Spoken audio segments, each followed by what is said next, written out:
Obviously, Friday, June 30th, 2023 was a Black Friday in the day of sports media. ESPN has decided to lay off numerous talents in the wake of them acquiring the Pat McAfee show that's happening in September. Obviously, these people on my screen right now, over here to my left, we got Max Hourman. In the middle, Susie Colbert, Steve Young from Monday Night Countdown.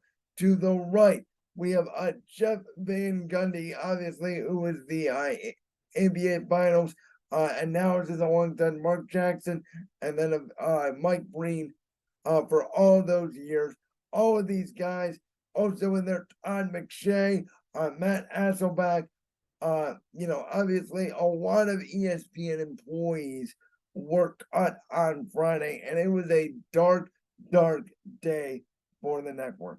You never want to see this. It's unfortunate, and I'm not going to spend a lot of time on this, but being in the sports media industry world and seeing what the internet and what podcasting and what a lot of these people have done really over the last few years, and seeing content creators being able to go on YouTube or Twitter or TikTok or whatever it is and start their own promotion. And somebody like me who went to college for sports broadcasting but has now branched out into doing his own thing, being an independent, not being in a contract with somebody like an ESPN, like a Fox Sports. To me, it's just really disheartening to see all the way up to ESPN knowing Pat McAfee, which I love Pat, and I hope he does really well at ESPN. But seeing the money that he is about to get, and then on top of that, ESPN letting go of all of these cost measures, tells me either A, they're doing this to pay Pat McAfee, or B, are they doing what WWE has done over the last couple of years, which is getting rid of some of their high-profile wrestlers? Because here at ESPN, they just got rid of some of their high-profile talent. Again, Todd McShay, Jalen Rose, Max Hourman, Jeff Van Gundy, Steve Young, Susie Colbert, Matt Hasselback, Rob Ninkovich. And even if you did not like any of these personalities, and I barely do watch the four-letter network because I barely do like any of these personalities.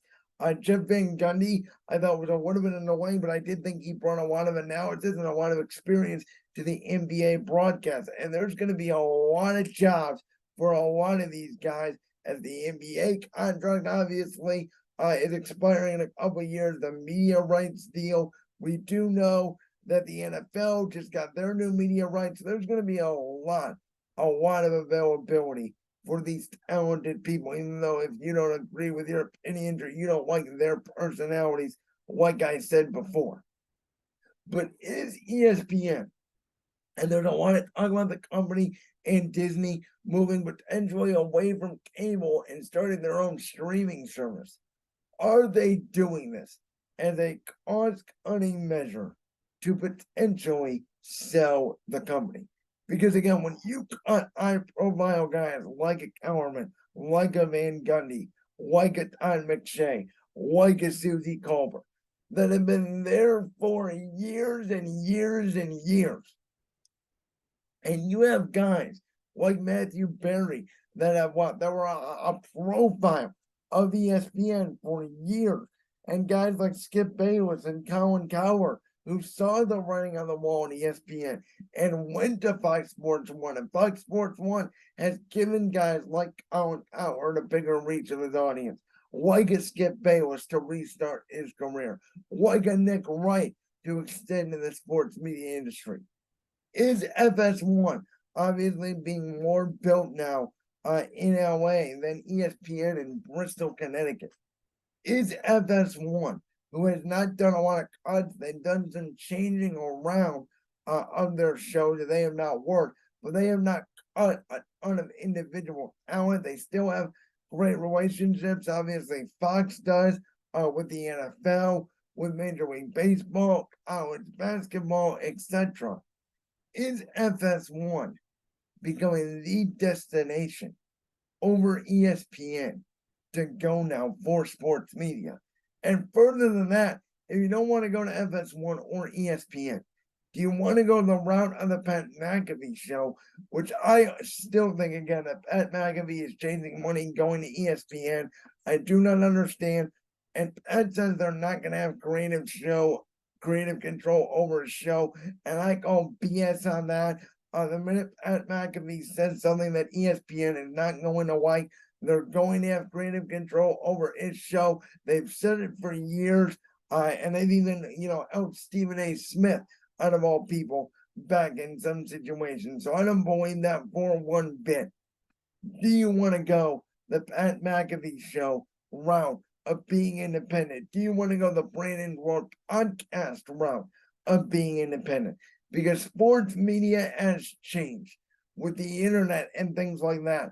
I still don't even know why, to be honest with you. Sports Center, which they just cut Neo Everett, which was another cost-cutting measure. It's just another bad decision by ESPN, one of the long-time anchors at the network. Why Sports Center is still on the air. Sports Center now is basically Twitter, Facebook, Instagram. It's social media. When we see the top players of baseball or whatever, we see it first on Twitter and then I'm seeing it first on Sports Center. Which has gone into all these debate shows, Undisputed, First Take, Around the Horn, PTI. Some of these shows started 20 years ago. Some of these shows are starting right now. We are in a new era of sports media. We are in the era of social media in sports media. You gotta have a personality. You gotta stand out. And if you don't stand out, you're going to be on the chopping block. So again, a sad day for ESPN. A sad day for those of us in the sports media industry. I wish all of the people that were released on Friday well. And again, from somebody in the industry, it's just sad to see. And I'm glad on my end that I am doing this independently. Like that clip from the Brandon's World podcast? If so, make sure you go down there and hit that subscribe button. While you're down there hitting the subscribe button, make sure to also hit the notification bell so you never miss another upload. And make sure you check out all the other clips from the Brandon's World podcast right here on YouTube.